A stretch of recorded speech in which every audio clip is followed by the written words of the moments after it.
Yo, you already know who the fuck it is, asharenu. We're going to be talking about voodoo and death magic. Let's get it in.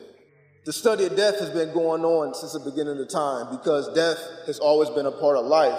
And since death has always been a part of life, it is important that we understand death from various angles. All throughout history, there have been systems established to help us alleviate our fear of death, such as the Rites of Passage. Once a child reached a certain age, they were required to undergo a Rites of Passage. This Rites of Passage could range anywhere from the slaying of a wild beast to being buried alive. Physically, it enabled one to be viewed with a sense of respect within their community as it signified the transition from adolescence to maturity. Spiritually, it opened the third eye so that they can see beyond the illusion of separation and division, knowing that death was not the end, but the beginning of true wisdom.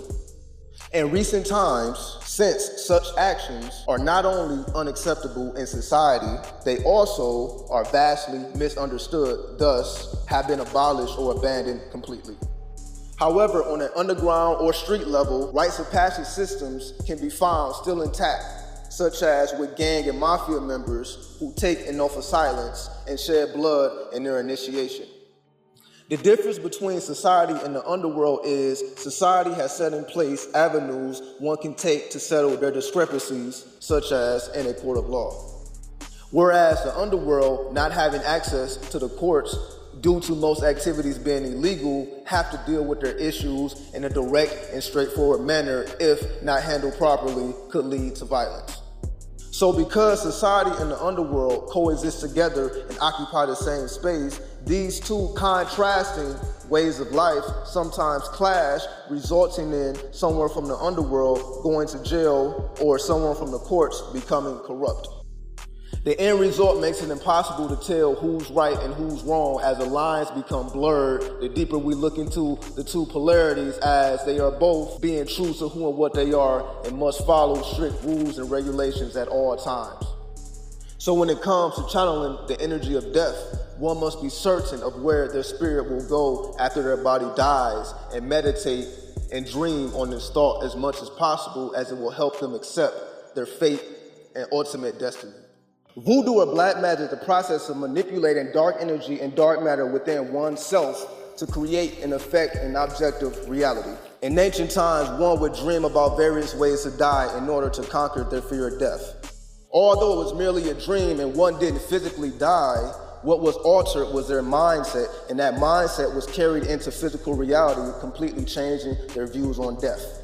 Once they were no longer afraid of death, they were able to channel the energy directly, causing one to experience higher levels of consciousness. These higher levels of consciousness provided one with the ability to astral and soul travel. Once one was fully aware in the astral plane, they could consciously create astral temples amongst other things. These astral temples were filled with thought forms that matched one's idea of heaven. These thoughts of heaven in the astral plane filled one's spirit with the energy that is called magic, making one a magician. Once one was a magician, they were able to perform magical acts that were later called miracles. Once religion began to rise in power, magicians were killed off and the sacred arts were deemed dark and sinister. This is why in today's times, most forms of divination, such as astrology, numerology, and tarot reading, are considered devil worship.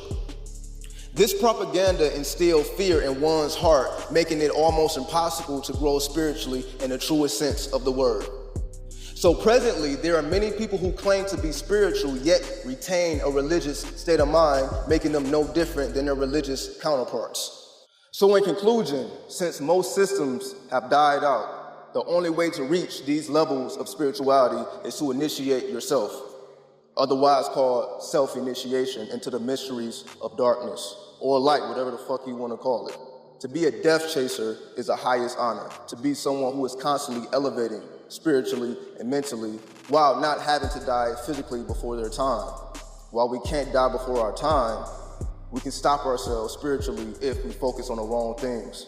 So that's what the fuck it is. No more needs to be said. Peace.